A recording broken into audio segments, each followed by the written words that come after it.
Also tonight, the Electoral College is putting the stamp of approval on the presidential election outcome. When the count is over, Donald Trump is expected to have 306 electoral votes, far more than the 270 he needs to become president.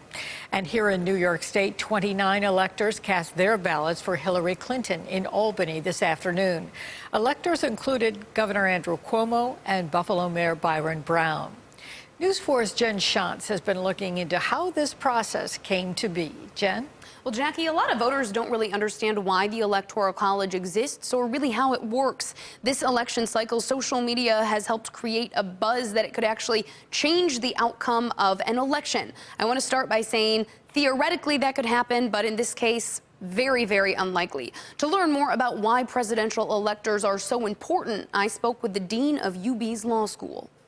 Today, 306 Republicans and 232 Democrats will officially give the thumbs up for the candidate who won their state.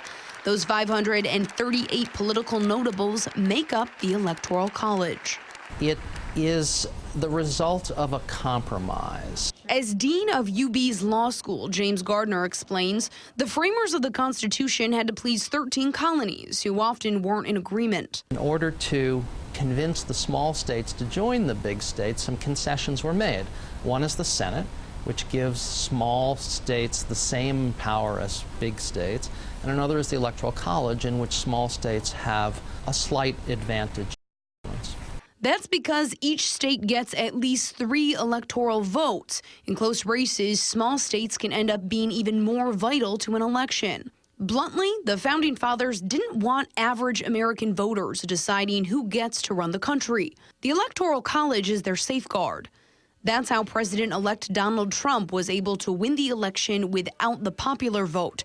It's the 5th time that's happened in U.S. history, according to Pew Research.